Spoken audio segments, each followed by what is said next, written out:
Resident Evil does this weird thing where they switch up their style every 3 games. First, they started off with fixed camera games and made 3 mainline games. Then they made action over the shoulder games and made 3 of those. And in 2017, Resident Evil 7 made the swap back to classic horror, but this time in first person. Resident Evil 7 is a culmination of everything that makes Resident Evil fun, while still making progress with the series and not dwelling too much on the past. It's not the most groundbreaking game I've ever played, but it is one of the most tightly designed and solid ones out there. Resident Evil 7 starts with your wife giving you a scary FaceTime, so you decide to travel across the country to go look for her because she's been missing for the past 3 years. Eventually you do find her, but she's all evil, and then you get trapped inside the property and need to make your way out while possibly finding a cure for your wife. The main house is obviously the focus, and easily the strongest part of the game. The peeling yellow walls and creaky floorboards of the narrow hallways, the weird architecture and oddly placed furniture, and the mold slowly taking over sections of the house that were once lived in, all create a uniquely imposing atmosphere. The game is full of dated technology. You save your game with a cassette player. Ethan's car is a well-kept 70s Charger until it gets destroyed by Jack. And, the most dated thing of all are these tripwires. I mean, come on, you might as well shoot me or something so I don't have to play this part.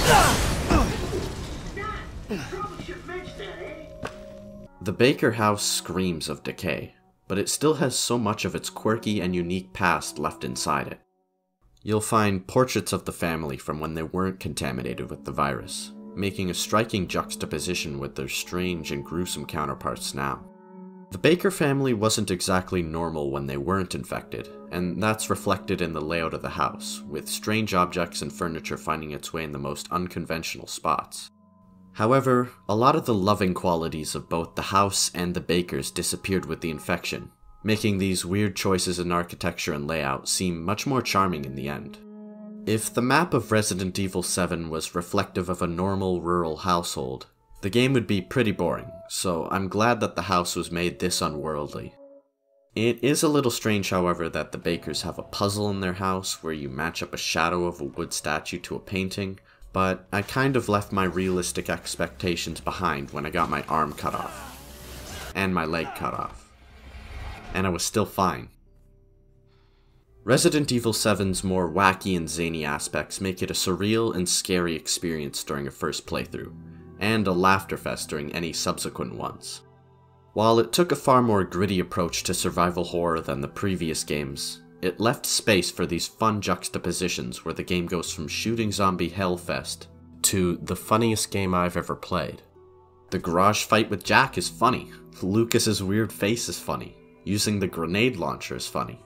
In fact, it is that gritty tone that allows Resident Evil 7 to be funny in those certain sections, to the point where Capcom decided to make a DLC where you feed Jack Baker a cake for his birthday, or else he kills you. Boy, I'm hungry. What is taking so long? While hype was building for Resident Evil 7 with trailers and marketing, gamers kept asking the question, will this game actually be scary?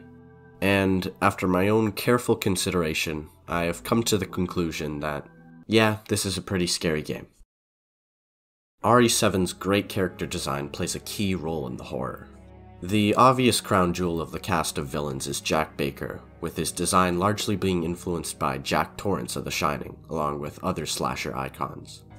He always keeps finding ways to come back to life after you shoot him in the face, or run him over with your car,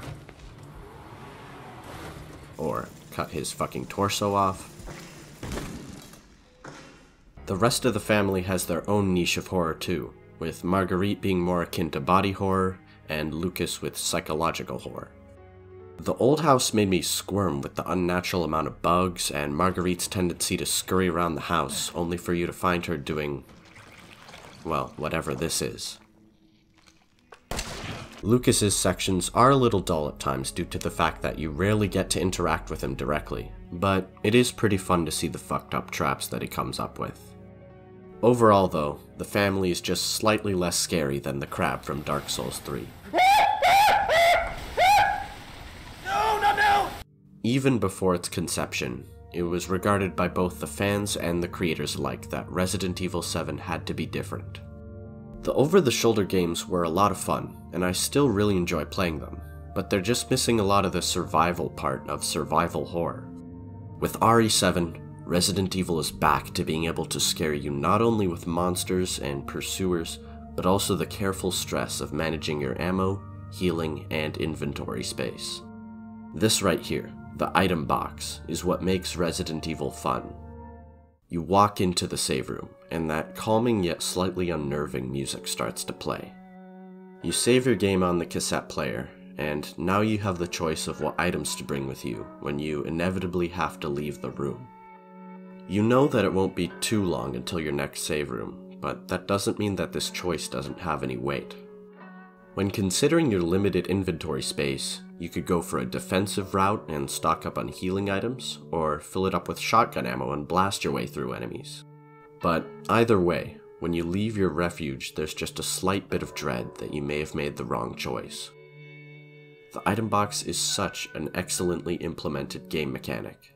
The game gives you just enough agency for you to make meaningful decisions with your gameplay, but it doesn't give you so much freedom that your encounters become too loose. It also makes the inventory upgrades throughout the game feel incredibly meaningful, even though it's really just a few extra slots of space. The dynamic between the item box and the inventory is what fuels the engaging gameplay of Resident Evil 7, so when they went ahead and put me on this dumbass ship, I couldn't help but feel disappointed. At some point during the later part of Resident Evil 7, I was feeling like there needed to be a switch in the gameplay to keep things fresh leading into the finale. And after having played this section on the ship, I kinda wish that the game didn't make any change at all. The mechanics in this section constantly feel at odds with each other. At first it seemed that the game was going to try and dial back a bit on the action and have more horror, but then out of nowhere the game starts throwing huge amounts of ammo at you.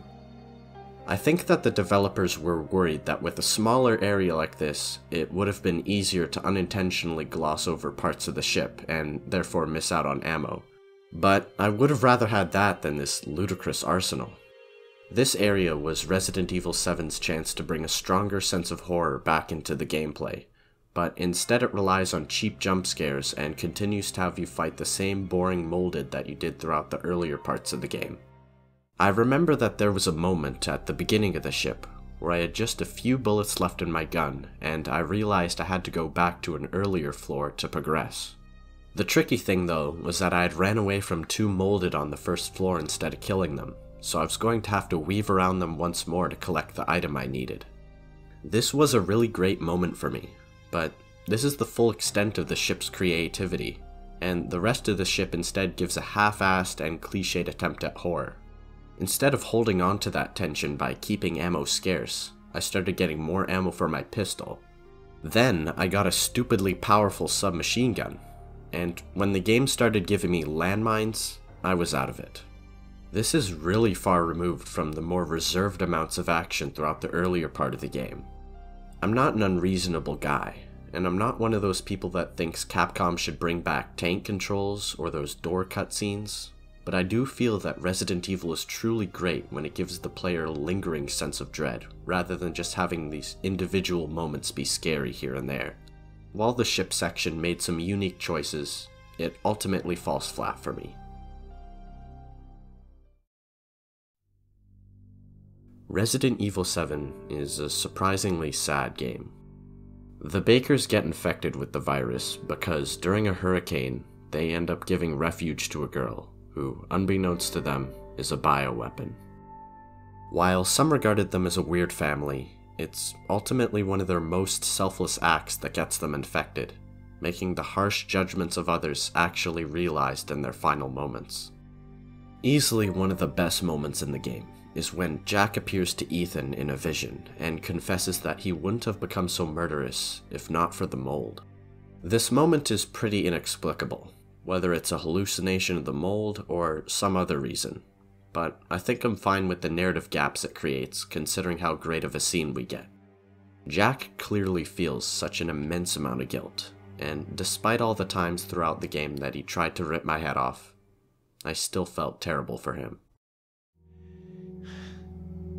You are connected to her, and you can't resist the urge to...